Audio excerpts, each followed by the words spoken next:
Hey everybody, welcome to your weekly energy report for the week of May 31st through June 5th or 6th. I don't remember when the week ends, nor do I actually care currently. Yes, you may be, well, I hope you're feeling it because there really shouldn't be any escaping it if you're aware and awake.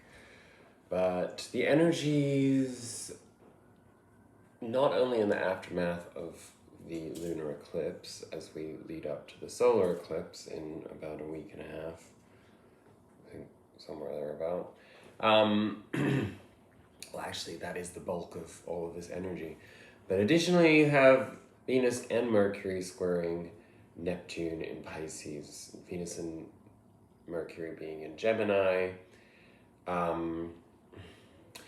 So Venus and Mercury and Gemini, as we talked about last week, that's a lot of bouncy energy, like, thoughts all over the place, curiosity, wanting to discover, frustrations through lack of discovery, seeking transparency, seeking a better understanding, a willingness to embrace new things, to find the beauty in the unknown in order to heal. Okay, so the word healing comes up with the requirement of prefacing that healing is a perpetual process. It does not begin or end. I mean, I suppose it begins at the moment of awareness, but that's just your conscious mind being in flow with the healing. Subconsciously, the healing was taking place just by the manifestation of the problem to begin with, right? The trauma, whatever it is. So anyway, it's important that we remember that we are outside of time and space, and therefore to put linear expectations on a healing process or anything in actuality is naive and defeatist, essentially. That is the very essence of the journey that we are on here on Earth, is to heal ourselves, to find ourselves into the highest resonance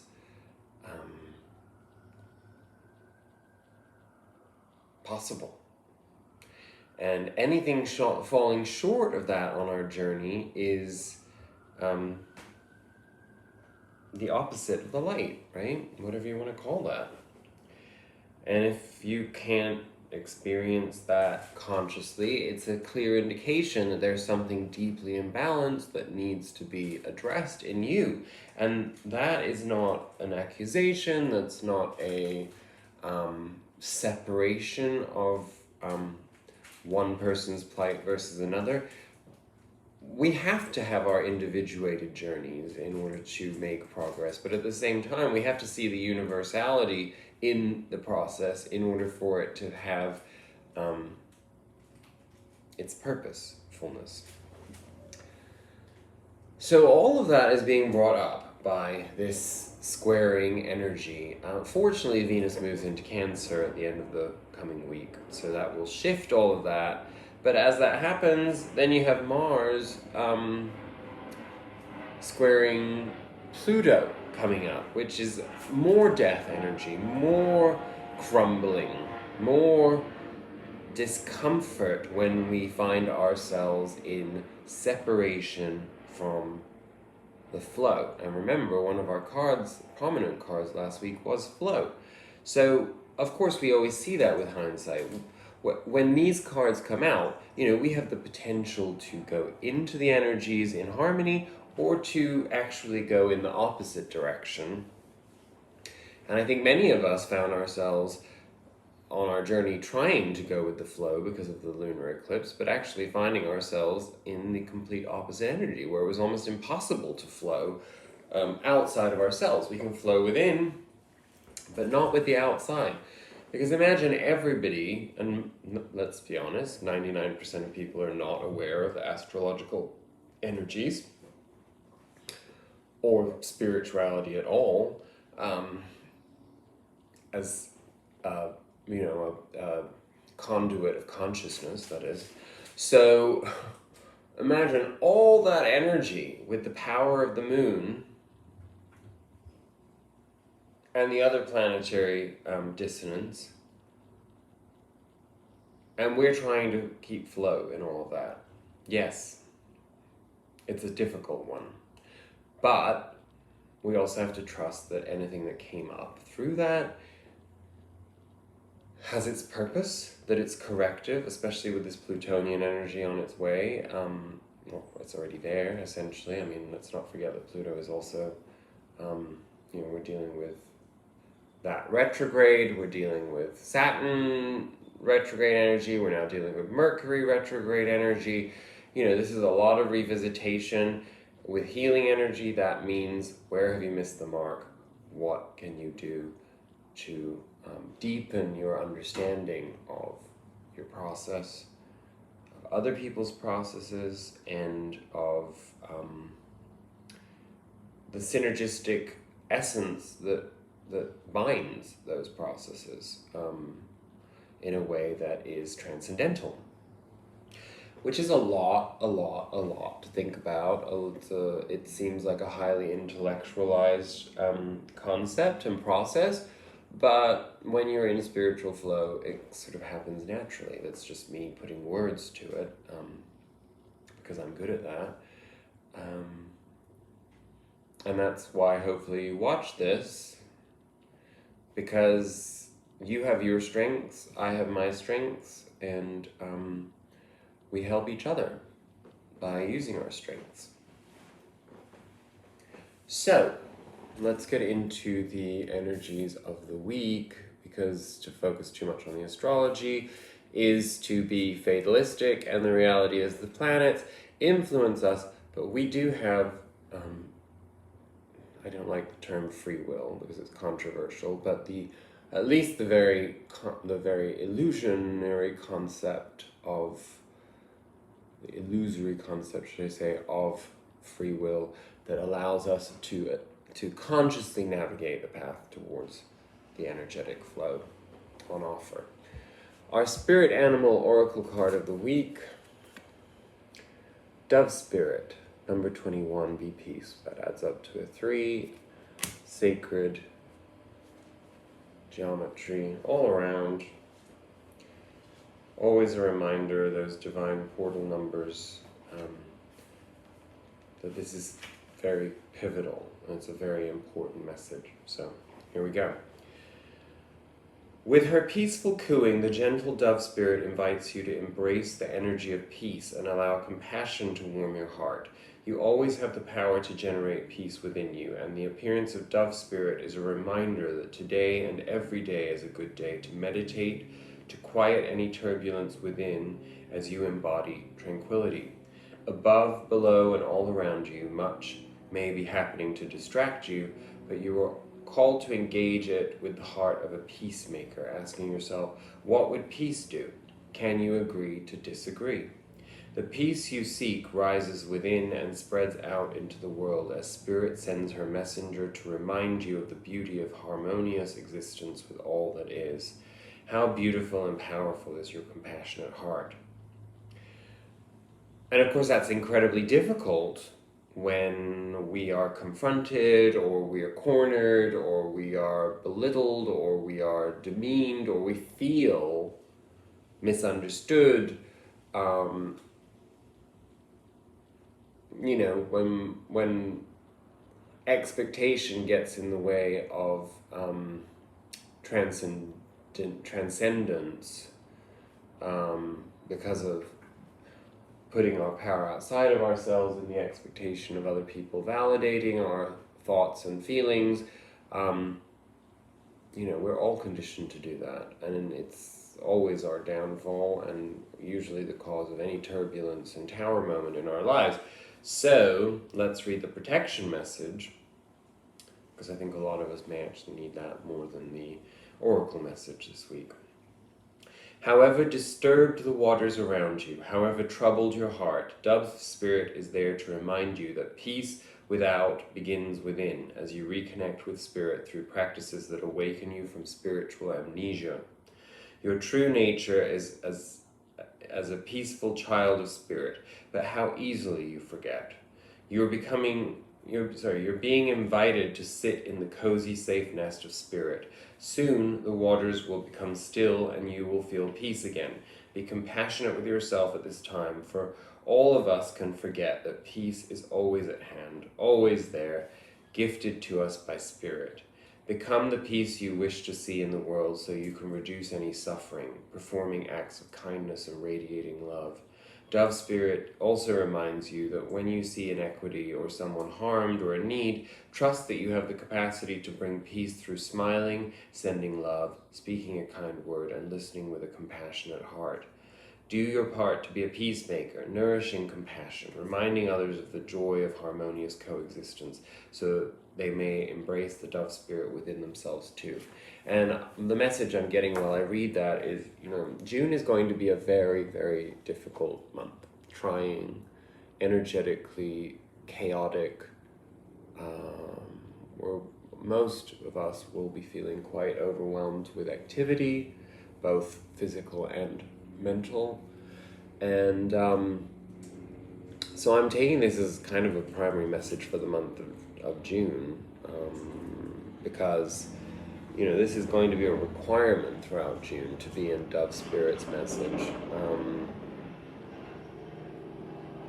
because there's going to be so much to mitigate, and I imagine that our outside world in general is going to feel pressurized and maybe a bit scary even. But we have to remind ourselves that we have all of the tools to be in that energy. And healing and peace are going to be the two primary driving forces of that journey ahead. And if we can remind ourselves of that and practice grounding ourselves in our spirituality, then we should come out of it grown and unscathed. Our Sacred Destiny Oracle cards of the week: simplicity and going forward. Also very much healing messages and very helpful to our process as we move through these difficult energies. I say difficult in June, and we will get into this in the weeks ahead, but we have the Saturn-Uranus square ahead of us, very intense. In fact, there's a bunch of things that we'll have to go over. So when we get there, we'll get there. One day at a time right now. Simplicity, represented by a white feather. To find a sacred simplicity and to have clarity in your life, do only what matters. Release everything else. Simplify your life, scan all areas and clear both internal and external clutter. Rest, rejuvenate, and only participate in what is truly important to you. Relinquish everything else. Do not delay. Do it now. When your life is cluttered with objects, relationships, time constraints, and emotions, there's no room for spirit. There is too much static and too much stuff to connect to your soul. The smallest amount of clutter clearing can make the biggest difference. And I'll also read going forward, as I think that it's a sort of a subtitle to simplicity. If I can find it. Ironic, going forward in the middle of a Mercury retrograde, but Mercury retrograde, as with all planetary retrogrades, really is more the opportunity for us to be sure that we are going forward, that we don't miss the intrinsic essence of the process. And when there's been a lot of other planetary or celestial activity that can hinder that immersion, that's part of what it's all about. It's giving us time for that. And because this comes on the tail end of that very intense lunar eclipse, it stands to reason that we need a little bit of respite. I'm seeing myself right now on camera. I have to say, I really like woke up like feeling like somebody punched me in both eyes. So I kind of look that way because this is me straight from my bed. It's been a couple of hours, but still. Let's see. When you receive this card, fertility, productivity, love, health, abundance, and fulfillment are ahead for you. Things are growing and expanding in your life. Keep going forward. Sometimes it may be easy to be distracted by what's occurring around you, but this card indicates that it is important to not let anything hold you back from increasing the bounty in your life. Step up and know that your needs will be taken care of. Your life is escalating and intensifying in the best possible way and for your highest good. I just realized I'm recording this without my headphones on, so I apologize because the sound might not be the best ever.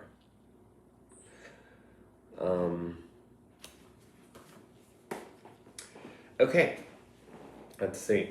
Our underlying energies of the week. The Nine of Wands. No shit, Sherlock. The weariness and wariness is real, are real.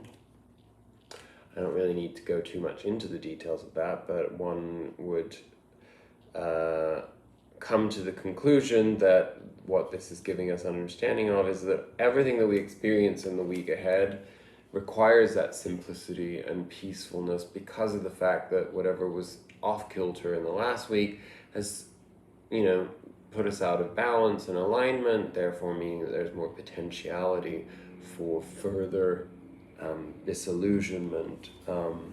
So that's why our Osho underlying energy of the week is the healing card, which I will read for us now.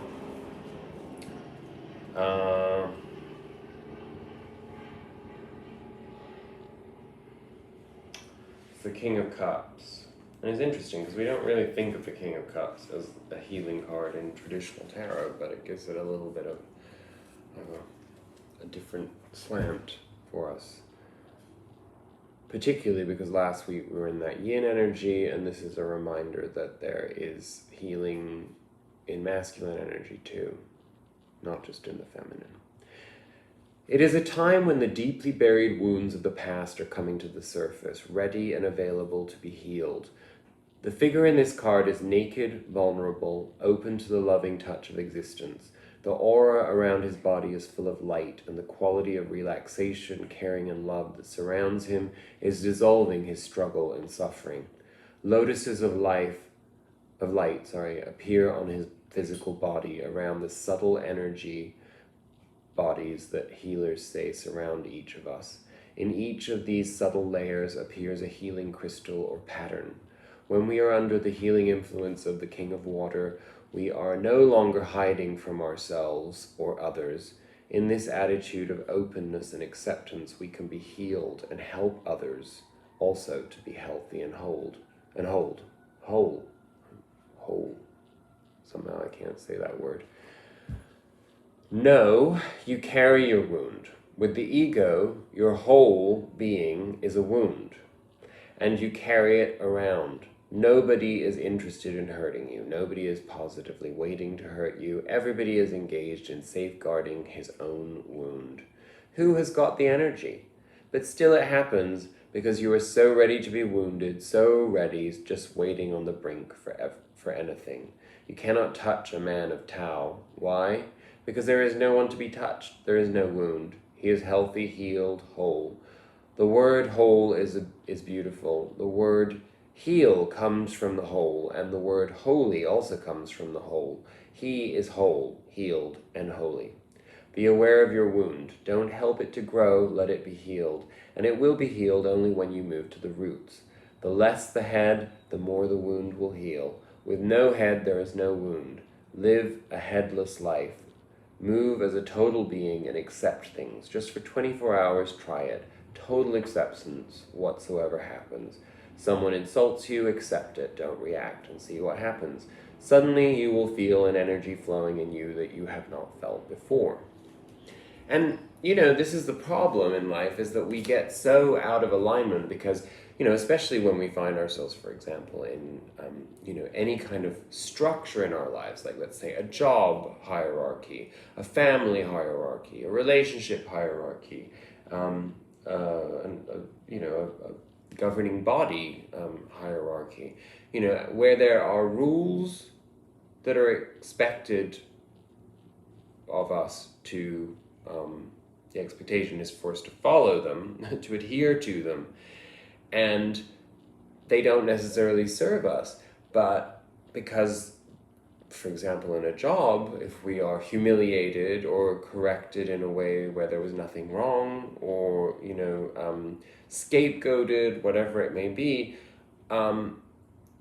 there's a surplus of mental disturbance, spiritual disturbance, that then transfers elsewhere in our lives. So it's very difficult to stay in that that spiritual state that I just read of healing. Healing, as I said at the beginning of this video, is an endless process. Because when you've healed one thing, then it's going to lead to an understanding that there's something else that needs to be healed. Sometimes when we're crossing the barrier with the delineation of one thing that is healed and another that needs to be healed, there's like bumps in the road, and they can either set us back a groove, or they can jump us forward a groove, which then in turn means that we've missed something and then we have to come back to it. So there's all kinds of factors that Osho very kindly does not point to in this, that get in our way, obstacles along the way. And they're just obstacles. They're not barriers, or they're not impenetrable barriers in any case. It just requires more work. And spirituality is work. Yes, it should get to be our essence so that it doesn't feel like work, but very often when we're going through our human experience, we come to crossroads where we're very acutely aware of how much work it is. It is hard for all of us to step beyond our egoic restrictions. Very hard. And also a constant struggle. So be kind to yourself in that assessment too. Sometimes I do find that annoying in the Osho descriptives because, of course they're like big picture, not generalisms, but, they're broad strokes, and they don't necessarily, yes, we can apply the universal laws to us individually, but we do also need to go through acquiescence to an understanding of our individuated process in order for us to get to a place where that universality can apply, So, and that's not easy. But we will get to that at the tail end of this reading. So we'll go through these energies pretty quickly. In our present,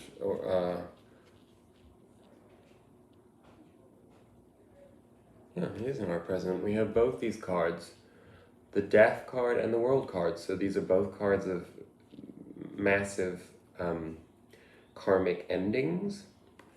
One implies more of a sort of a rebirth energy, and the other implies more of a completion energy.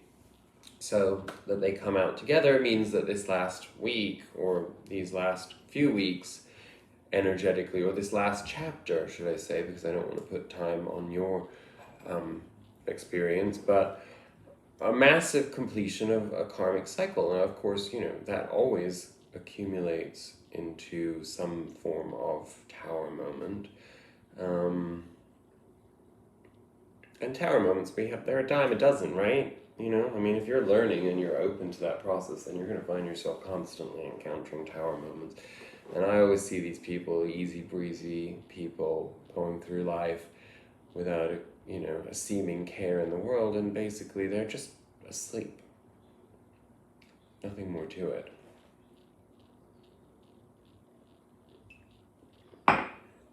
And don't let them tell you the opposite, because the reality is that you're here to wake them up too. You're here to wake up everybody that is able to be woken. Not by force, and certainly not by imposition, or, well, that's not, multiplication. That's what I meant to say. But just by example, you do your work, other people will see. And it might trigger them, it might reinforce them, it might enlighten them. That's their choice.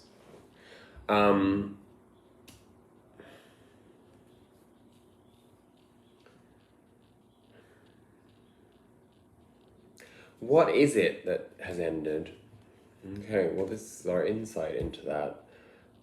We have the Four of Pentacles that we've had recently as an emphasis of what we were needing to overcome, and we have the Four of Swords, which is the healing card. What is it, baby? I'm very busy right now doing a reading. Do you want to come and see everybody? Come on, come here. Come on, mister. Let's show everybody how you're growing. Look at Mr. Baby. This is Enzo again, just in case you didn't remember him. We've been playing a lot this morning, but nothing's ever enough for him, so... Yes, I know, but, you have to go and play on your own for now, because I'm very, very busy. There you go. So that Four of Pentacles energy, as we've talked about a lot, is when we hold on so tight to what we have, the illusion, for fear that in opening up Pandora's box, so to speak, we'll be out of control or we'll lose everything. Of course, it's an illusion. So to lose an illusion means nothing. What? Oh my goodness. What is it? You want to come up here? Come on. Yes, I know. Okay. There, you can stay up here, but don't be jumping on the cards. So we've been forced to overcome that. We have been forced through a portal of understanding that we cannot hold on to illusions. We cannot hold on to false belief systems that don't allow for our expansiveness. And this, in turn, puts us in a healing chapter, a very deep, deep karmic healing, which is amazing. This came about through two aspects. We have the Six of Wands, which is a victory card.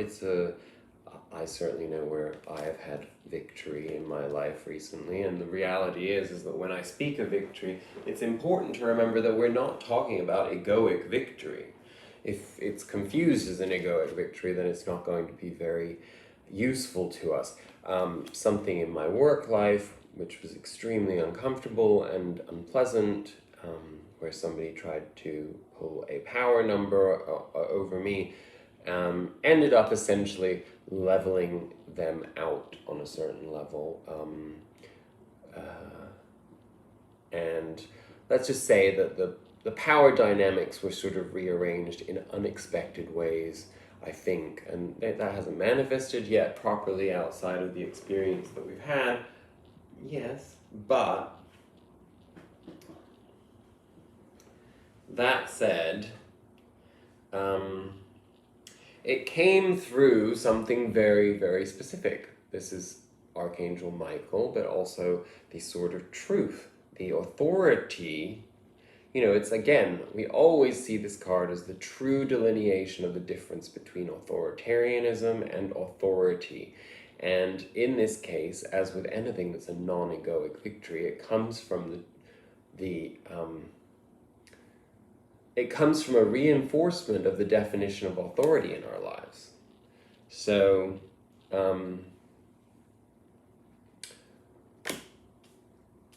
don't know where that lies in your life, but I certainly understand it in my own. Of course, it's an ongoing process, and there's always room for complication and more hurdles.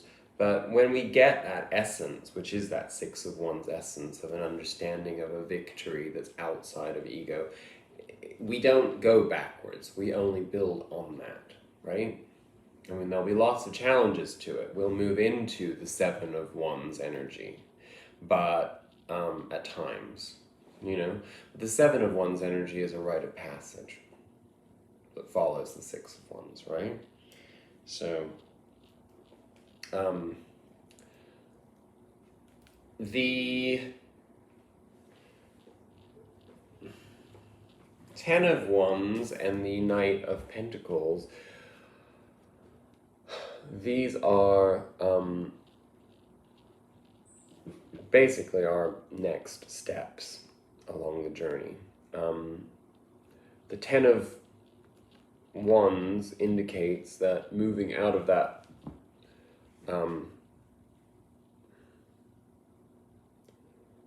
Nine of Wands energy that we had as our underlying energy, you know, the week ahead is processing that, is moving us into that Ten of Wands, which makes sense because, you know, upon completion of a karmic cycle, we have to come in to, oh my gosh, no, that's a disaster waiting to happen. No. Because of that Ten of Wands energy, we will reach a place of forward movement on the material plane. This is a mental blockage, even though it's wands and not swords. I mean, wands are ideas and inspiration, and as opposed to thoughts. So they're the subconscious process of forward movement in the way that we experience newness in our lives. So to be at the Ten of Wands is like, that's like when we reach that end goal. But as we've said many times before, this is a choice as to how we experience that journey, because on a certain level, we can always see that, you know, how we carry all of these ideas is entirely up to us. Do you have to walk forward huddled over carrying them as if, like, you know, they're a cross to bear? Or could you perhaps put them on your back? Could you perhaps like go in 2 trips and take only 5 each time, or whatever delineation of, you know, works for you in those, you know, again, to get really cerebral and in the esoteric realm, you could decide that you're moving forward with the Three of Wands and the Seven of Wands. You could decide you're moving forward with the Four of Wands and the Six of Wands. You know, each of these kind of in some shape or form from a metaphysical perspective add up to the same end goal, of course, right?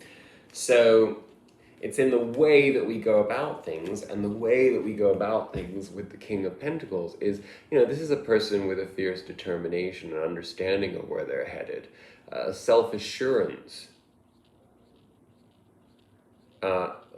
no poverty consciousness. But it's still a very deliberate process. It's one that is thought through. It is one that is held in ownership. It's a strategic energy. So whatever the lessons are that we've learned, we're being put in a position where we have a better understanding of strategy to move beyond this Ten of Wands into the next cycle, beginning with the Ace of Wands, right? Which is the divine inspiration above all. Do not do that, you crazy monkey. You can come back up here, but please stop jumping all over the cards.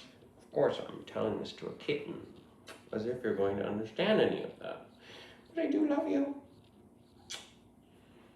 Yes. How about if you just stay here like this? That would be very nice. Okay.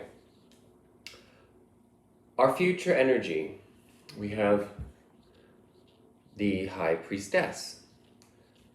The High Priestess was clarified by the Tower and the Two of Pentacles. So going back to last week's reading, we talked a lot about the Two of Pentacles energy and coming to the end of that juggling cycle, which keeps us out of alignment in our spiritual essence, because we're constantly one foot in one door and on one side of the door and the other foot on the other side, and it means that we constantly have to shift our perspective, our ideas, our feelings, in order to accommodate. It's like being a masked crusader. You know, it's like when you look into those awful superhero things that everybody's obsessed with in our popular culture. It's like, we are, you always see the dark side and the light side and the complications of what's hidden. And, it's like, that's what that energy is really all about, being in this energy, whereas the high priestess comes along, with whatever that lunar eclipse, fallout was for you. I say fallout, but really it's a move forward, into something new, is that tower moment, and the tower moment opens us up to the high priestess, which is our inner spiritual knowingness, and essentially our synergistic flow with divine. But of course it comes through our own practices. So it's almost like the outside world, when we are deficient in our spiritual practices, comes in and goes like, here's a tower moment, now you're going to have to be forced into finding that balance spiritually all over again. And our advice card, which is essentially our outcome, but it's how we go about processing our pathway out of that tower energy, out of that juggling energy, into the fullness of our spiritual potency. We have a 9 of Swords, clarified by the Queen of Swords. So this is about your knowledge, your intuitive and intellectual knowledge in mastery, in the feminine. So interpret that as you want in terms of what divine feminine energy is: intuition, self-care and care for others, nurturing, development, growth, keep going. To overcome this, to eclipse this energy that rises to the surface every time there's any kind of conflict, because a poverty consciousness puts us in the position where we feel depleted by processes of antagonism or disproportionate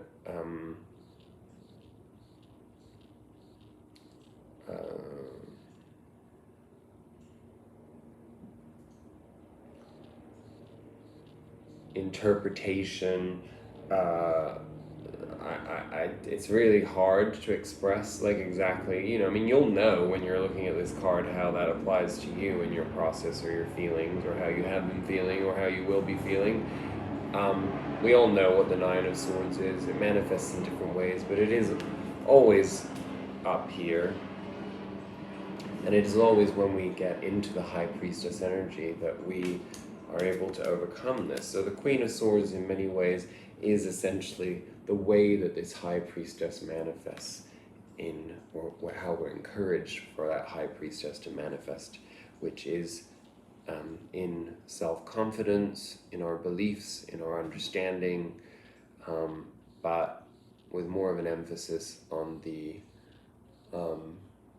healing dynamic within that, rather than the ego-driven, this is the way it is kind of thing. And, they can be very, very close to one another in many ways, based upon who your audience is, or who is on the receiving end of it. It really is up to the other person how they experience that.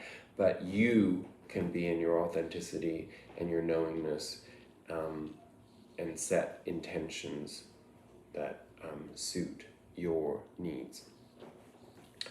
Our Osho Zen Tarot, and when I say needs, I don't mean egoic needs, I mean the needs of your process forward. Osho Outcome card. We get this no-thingness card that comes up inevitably. Every time we have a crisis, it seems like the no-thingness card comes up.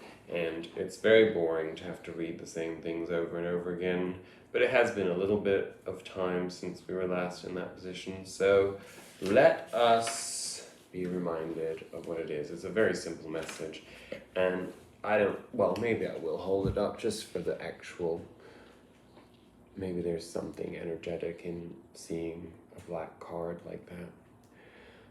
Being in the gap can be disorienting and even scary. Nothing to hold on to, no sense of direction, not even a hint of what choices and possibilities might lie ahead. But it was just this state of pure potential that existed before the universe was created. All you can do now is to relax into this nothingness. Fall into this silence between the words. Watch this gap between the outgoing and incoming breath. And treasure each empty moment of the experience. Something sacred is about to be born. Buddha has chosen one of the really very potential words, shunyata. The English word, the English equivalent, nothingness, is not such a beautiful word. That's why I would like to make it nothingness, because the nothing is not just nothing, it is all. It is vibrant with all the possibilities. It is potential, absolute potential. It is unmanifest yet, but it contains all. In the beginning is nature, in the end is nature. So why in the middle do you make so much fuss?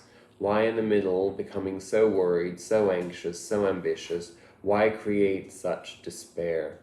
Nothingness to nothingness is the whole journey. And it would be easy to interpret that as nihilism. But of course that's the thing. You can look at everything as being nothing or everything. And essentially they're the same thing, it's just a different perception, right? So on that note, I wish you a fantastic week ahead. We're coming in at 42 minutes. I'm really doing a bang up job of keeping these short, so namaste. Biatches.